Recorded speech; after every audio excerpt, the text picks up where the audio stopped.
What is up, YouTube gang? It's your grandson Marie TV, and I'm back with another video.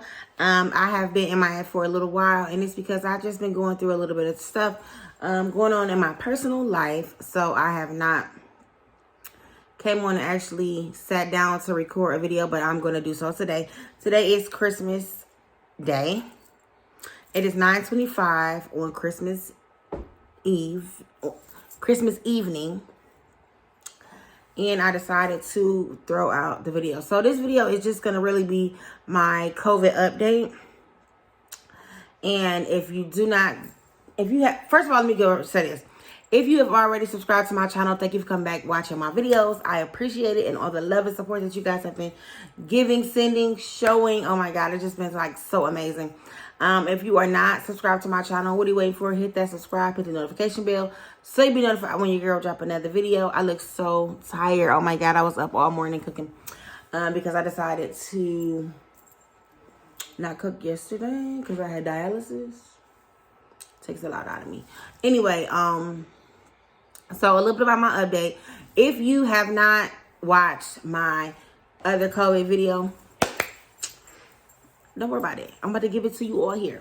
So on the week of August 29th, August 22nd, I took a COVID test and it came back positive. So I stayed at home for a couple days, of course, until the 29th of August, where I could not bear any more of being at home with COVID. So I went to the ER and they put me on a pulse oximeter. My pulse was 25%. That is like a very low percent. I was barely breathing. I was coughing really bad. I ended up being diagnosed with COVID pneumonia. I then went into the hospital and I was put on a ventilator for 3 weeks. And I was put on continuous dialysis because having COVID pneumonia and being put on a ventilator, it totally shot my kidneys. So I had to be put on a continuous dialysis. My body was freezing cold. After my first week of being on there, they said that they didn't see any progress. And the doctor told my husband that I was not going to make it to take me off of the ventilation. To try to help someone else who, you know, possibly would make it, because they just didn't think at that time that I would make it. So they told him to take me off the ventilation. My husband said absolutely not. And instantly he got the paperwork, got me life flighted out of the hospital into the main campus hospital in our city, where I stayed down there for another 2 weeks on ventilation. They took me off of the ventilation to try to give me a breathing trial. I didn't do so well, so they put me back on for a day or so. And then they took me off, and I was completely breathing on my own after those 2 weeks that I was in the hospital on continuous dialysis. So for somebody's family, my husband and my daughter and son, they went through hell. With not knowing what was going on with me, because they had COVID as well, so they could not come to see me.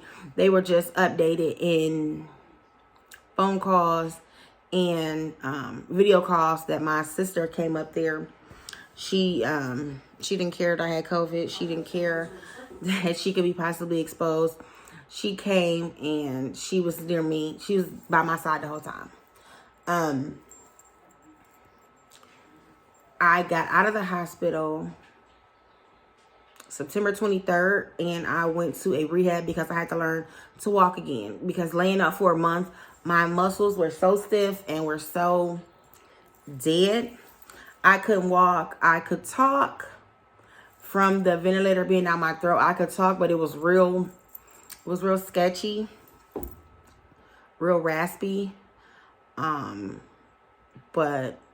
once I went to rehab, I learned to walk again. And they gave me, within the 3-week period, they wanted me to do, within the 3-week period, they wanted me to have an allotment of stuff done, and I did it within a week. When I came home on October 11th, it was 6 days before my birthday. I wanted to come home before my birthday because I wanted to be in my own home, in my own bed, sleeping in my own house, and being around my kids, because with COVID going on, they only had you to be able to have one visitor a day. And if my one visitor was my husband, my kids couldn't come. So one visit could be my son, but my husband and daughter have to stay downstairs until they were done visiting, and then they had to go. So that was really frustrating as well. And then I had like a plethora of people that wanted to visit, so they kind of did days. So Monday, my stepdaughter would come. Tuesday, my husband would come. Wednesday, my daughter would come. My son could not come because he's only 14 and he cannot be left in the hospital in the rehab with me alone because he was too young. So he really never got to come unless I came downstairs from rehab and it was a nice day outside and they could take me out. What I was really only like 30, 45 minutes at a time. So I would only be able to see my son when I did that. So I was ready to go. I was ready to get out of there. I was ready to get home, get back to some type of normality, and just start the journey in the process of healing. Oh, hold it. Okay. I'm sorry, this is a little emotional for me because I'm just so thankful that I'm still here to celebrate Christmas with my family and my husband and my children. It's an amazing feeling. So, do I recommend the vaccine? I do, because I was able to take the vaccine, but I chose not to because of my own reasons. And once I caught COVID and I caught it so horribly, I had to wait 3 months. I had to wait the 90-day incubation period to be even allowed to get the vaccine. So I then got the vaccine. My first vaccine, I got it. Of course, I got it in my left arm. I just had like a sore arm here and then like some soreness underneath the armpit. And that was maybe like 2 or 3 days. And then after that, I was fine. My second vaccine, I literally felt like I was run over by a bus, but it was still manageable. It was still doable. It was still tolerable. So do I recommend getting the vaccine? I 100% recommend getting the vaccine. I'm not actually sure if it will keep you out of the hospital and keep you from having severe symptoms. That's what my doctor told me. So hopefully I do not catch COVID again to be able to tell you if those accusations are accurate. I definitely don't want to catch it again. Everybody in my house had it around the same time. What else? So an overview of my COVID experience and my journey. I don't know if you can see, but I am on dialysis still to this day. I just do it 3 times a week. I have a port that comes out of this is so ugly. But this is the healing process. It is a tube that is put here and it runs to my heart. And it just cleans and filtrates the toxins in my body because at this point my kidneys aren't working as well as they should be. Or as they should have been, because now they are working good. So they weren't working as well as they should be, and I could not just urinate the toxins out like people with normal kidney function. So I started my outpatient dialysis on October 13th, and I have been doing that since. My numbers were a 6.41. A normal range is 0.5 to 1.10. If you know kidney function and all that creatinine levels, this makes sense to you. But if you know nothing about it, it's not even going to make any sense to you. I'll try to just like put as much details as I can into this video so maybe you'll understand it. But like I said, if you don't have a kidney issue or know anybody to have a kidney issue where you have to be the person that's getting the information. It really not gonna make sense to you. But within that 1 week, within that 1 month of October to November, I've actually went down to like a 3. So my numbers jumped from a 6.4 to a 3. And between that between that November and December, which is now, my number is a 1.88.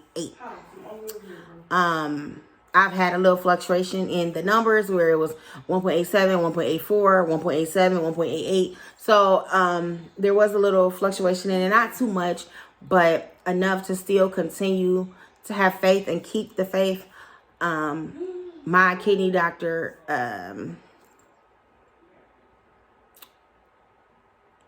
he is optimistic that I will very soonly be off dialysis because my kidney function, he said, is starting to drop into the normal range.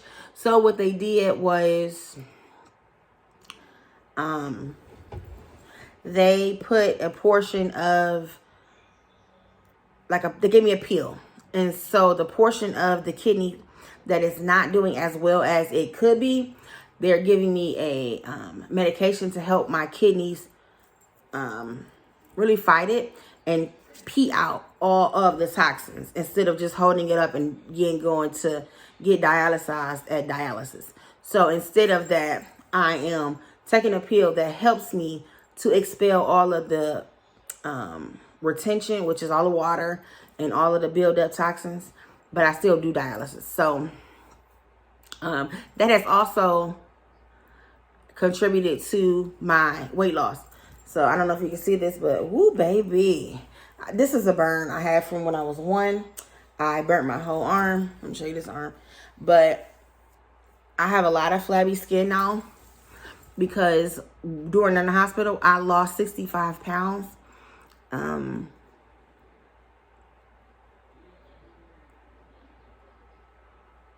It's really been a journey for me. But the hardest journey has been having to maintain life at home without a job. I got mortgage, I got bills, I got kids, I got Christmas, I got, all of these things that need to be handled in a day-to-day life. And because I work in a school with ED children, in an ED classroom, this port is very sensitive. My doctor does not want me to return to work with this port in because it is connected to my heart.